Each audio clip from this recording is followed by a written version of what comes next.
بسم اللہ الرحمن الرحیم۔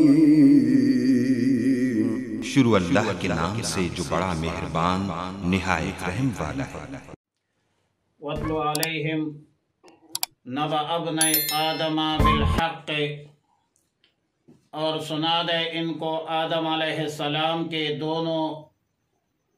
بیٹوں کا قصہ حق کے ساتھ۔ اذ قربا قربانا، جب نیاز کی دونوں نے کچھ نیاز،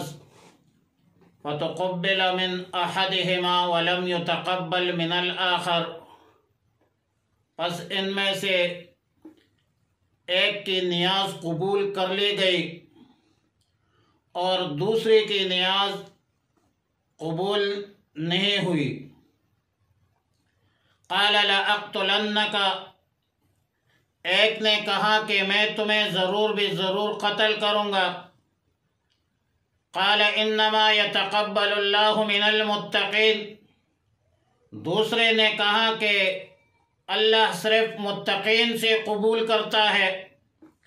لئن بسطت الی یدک لتقتلنی ما انا بباسط یدی الیک لاقتلک، لئن بسطت الی یدک، اگر تو نے ہاتھ بڑھایا میرے طرف، لتقتلنی کہ آپ مجھے قتل کرے، ما انا بباسط یدی الیک، تو میں ہاتھ نہیں بڑھاؤں گا تیرے طرف، لأقتلک کہ میں تجھے قتل کروں۔ انی اخاف اللہ رب العالمین، بے شک میں ڈرتا ہوں اللہ سے جو سب جہانوں کا پروردگار ہے۔ انی ارید ان تبوء باسمی و اسمک، میں چاہتا ہوں کہ ان تبوء ان تحصل، کہ تو حاصل کرے میرا گناہ اور اپنا گناہ، فتکون من اصحاب النار، پس ہو جائے آپ دوزخ والوں سے، وذالک جزاء الظالمین،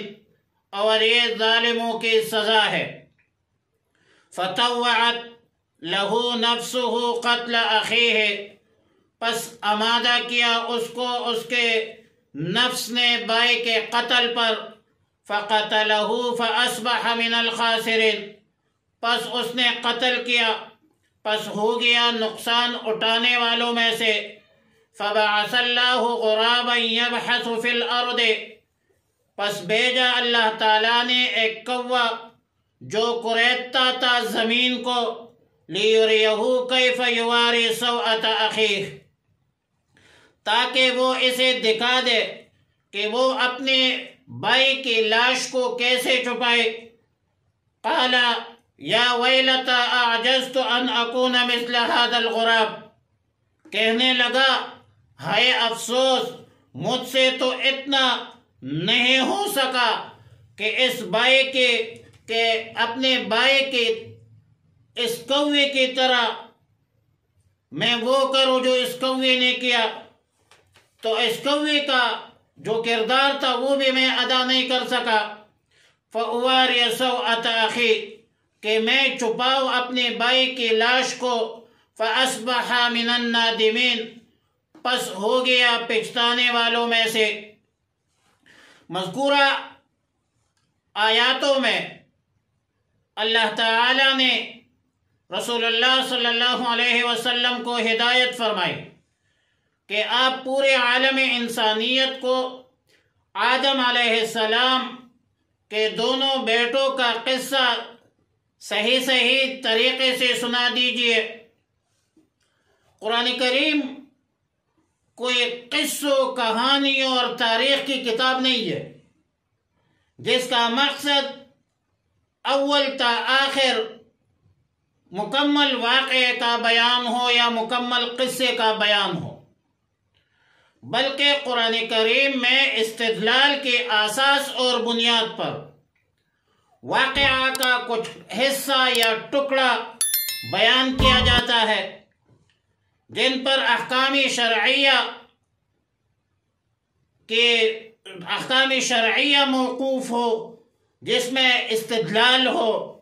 لہذا قرآن کریم کے قصے من حیث العبر ہے، جتنی بھی واقعات ہے قرآن کریم میں اس کا ذکر ہے، سب واقعات عبرت اور نصیحت کی بنیاد پر ہوتی ہے، تاکہ عالم انسانیت کو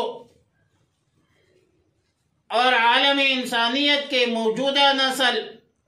آئندہ نسل کو عبرت اور موعظت حاصل ہو،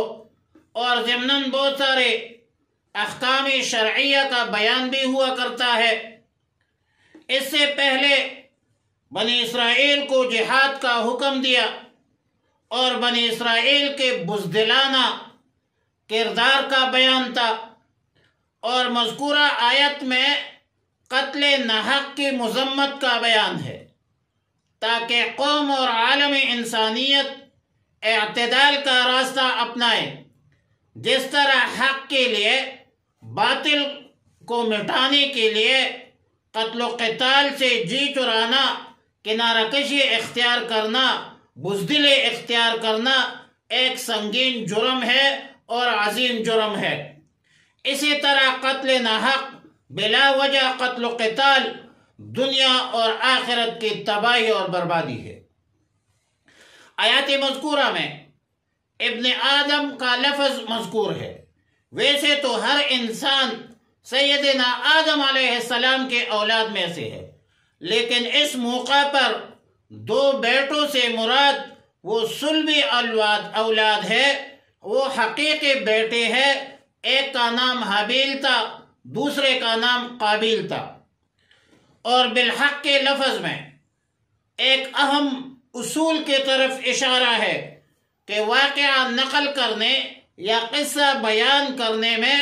انتہائی احتیاط کی ضرورت ہوتی ہے۔ اصل واقعہ میں کمی کرنا، زیادتی کرنا، دھوکہ کرنا، فراڈ کرنا، جھوٹ بولنا یہ نہیں ہونا چاہیے، بلکہ حق اور سچ کی بنیاد پر اصل صورتحال بیان کرنا چاہیے، اصل واقعہ بیان کرنا چاہیے اور اصل قصہ نقل کرنا چاہیے۔ قضا فی تفسیر ابن کثیر۔ اذ قرب قربانا،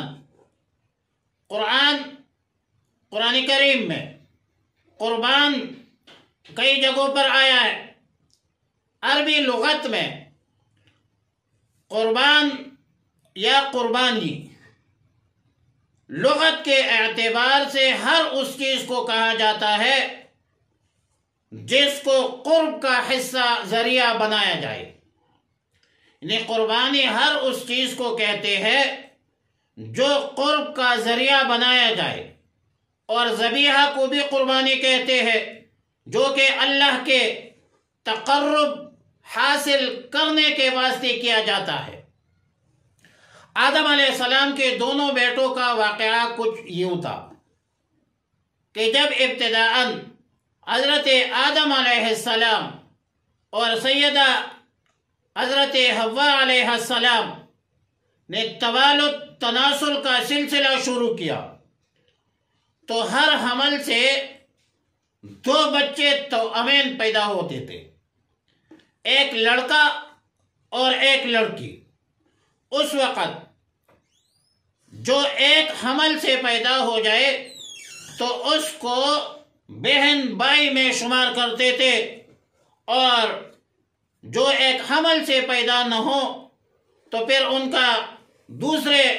حمل سے پھر اس کے نکاح جائز تھی۔ لیکن ہوا یہ کہ قابیل کے ساتھ جو لڑکی پیدا ہوئی وہ خوبصورت تھی، حسین تھی، جمیل تھی، اور حابیل کے ساتھ جو لڑکی پیدا ہوئی وہ بدصورت تھی۔ حسب ضابطہ قابیل کا نکاح بدصورت لڑکی سے تھا اور حابیل کا نکاح وہ خوبصورت لڑکے سے طے ہونا تھا۔ اس بات پر قابیل اپنے بھائی حابیل کا دشمن بن گیا، اور قابیل اصرار کرنے لگا کہ میرے ساتھ جو لڑکی پیدا ہوئی ہے وہی میرے نکاح میں دی جائے۔ لیکن شرعی ضابطہ کے مطابق حضرت آدم علیہ السلام نے قابیل کے اصرار کو قبول نہیں کیا، اور حابیل اور قابیل کے درمیان اختلافات ختم کرنے کے واسطے یہ تجویز سامنے آئی کہ تم دونوں اپنی اپنی قربانی پیش کرو، جس کے قربانی قبول ہوگی یہ لڑکے اس کو دی جائے گی۔ اس زمانہ میں قربانی کی قبولیت کی واضح علامت یہ ہوتی تھی کہ آسمان سے ایک آگ آتی اور قربانی کو کہا جاتی، جس کے قربانی کو آگ نہ لگ جائے یہ عدم قبولیت کی دلیل ہوتی تھی۔ اب صورتحال یہ بن گئی کہ حابیل کے پاس بھیڑ بکریاں تھی اور اس نے ایک عمدہ دمبا جو ہے اللہ کے راہ میں قربان کیا۔ قابیل کا اشکار تھا،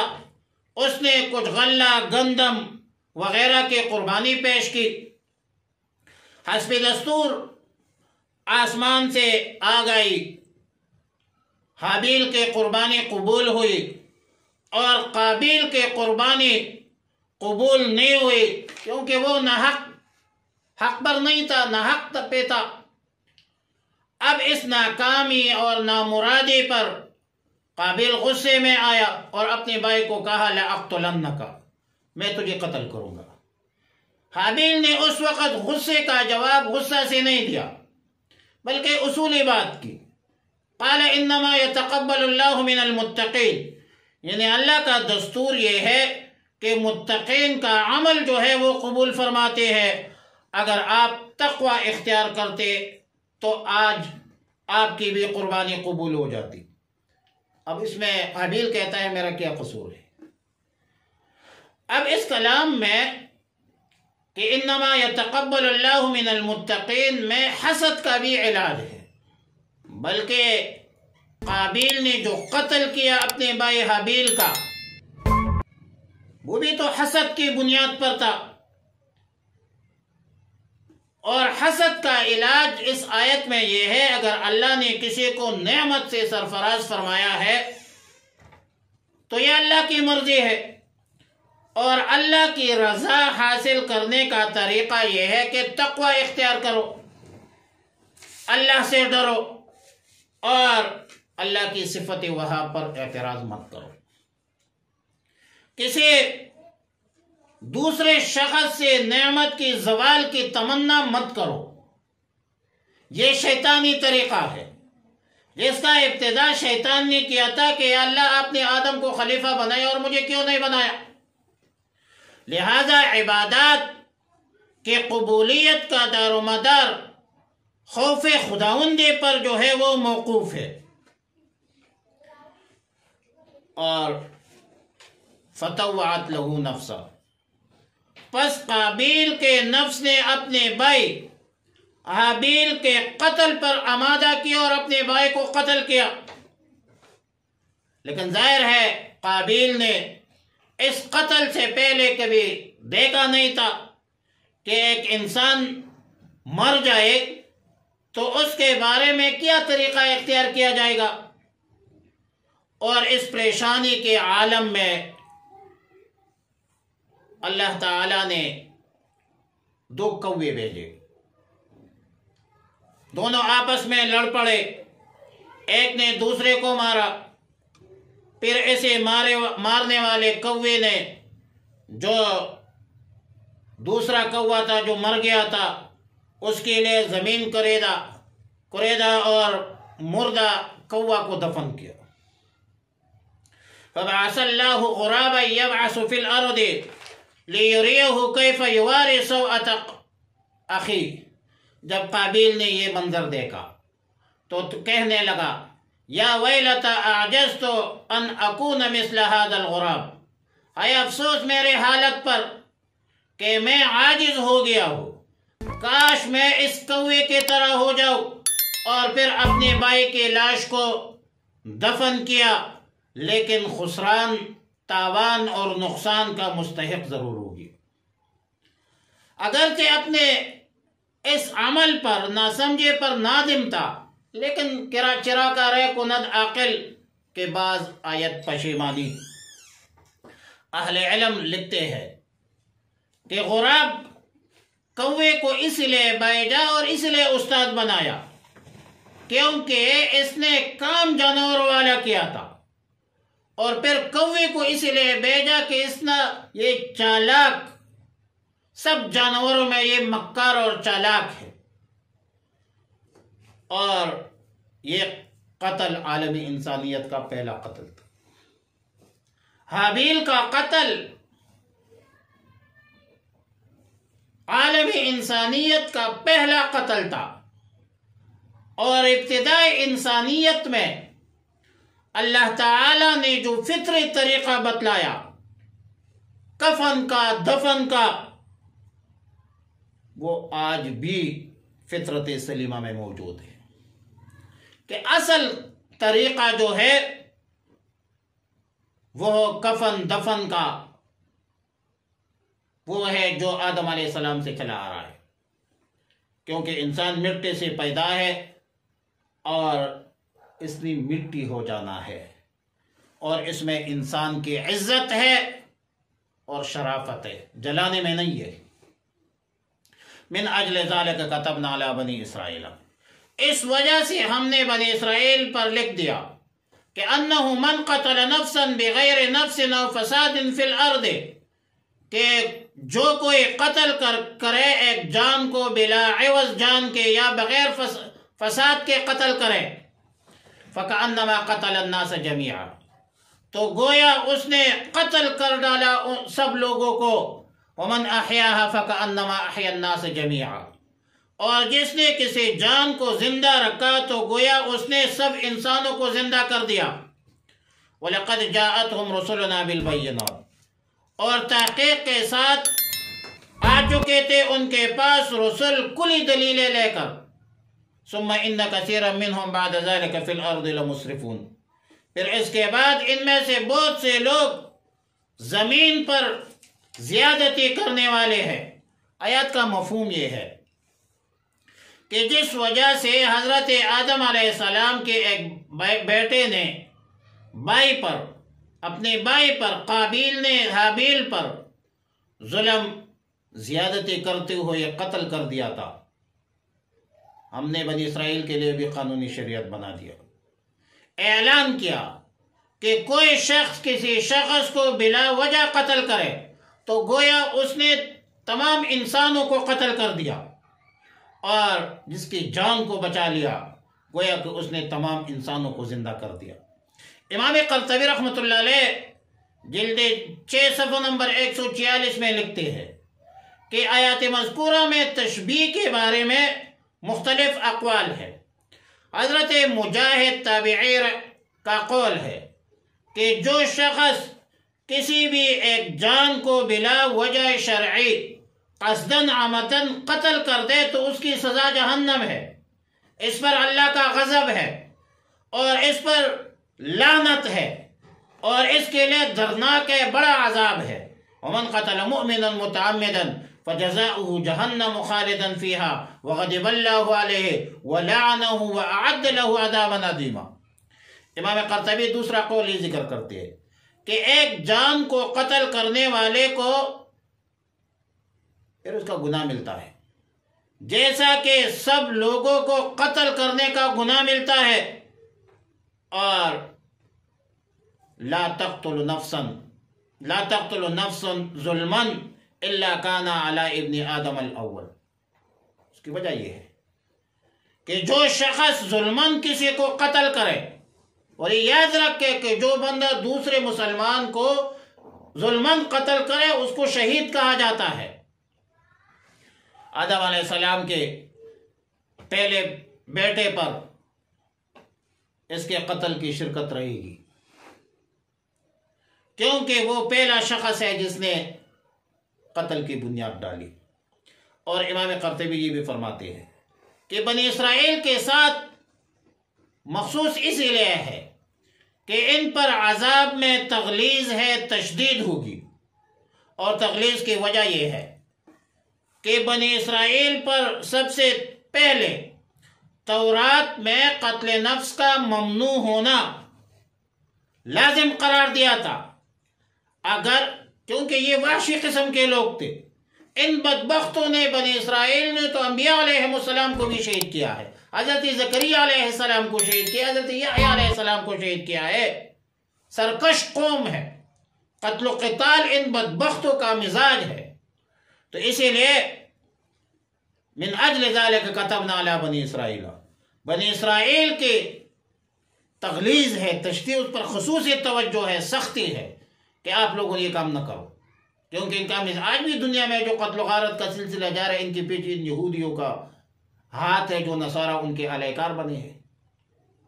ومن احیاها فکأنما احیا الناس جميعا، اور جس نے کسی کی جان کو بچا لیا، جان بچانے کا سبب بن گیا، تو گویا اس نے تمام انسانوں کو زندہ کیا۔ اور اس کے بعد بنی اسرائیل کے نافرمانی کا ذکر ہوا کہ وَلَقَدْ جَاءَتْهُمْ رُسُلُنَا بِالْبَيِّنَاتِ، ان کے پاس ہمارے رسول کلی دلیلیں لے کر آئے، اور پھر بھی یہ لوگ فساد کر رہے تھے، فساد کرنے والے تھے، حد سے بڑھنے والے تھے۔ وَعَلَىٰ كُلِّ حَالٍ آیت کریمہ سے یہ معلوم ہوا کہ دنیا میں قتل و غارت، فساد کرنے والے یہ یہودی ہے جو ہر زمانے میں قتل و قتال کرتے ہیں۔ مسلمان تو امن اور سلامتی کا داعی ہے، لیکن زمین پر دراصل فساد کرنے والے یہ یہودی ہے، اور ان کے یہ اہل کار ہے۔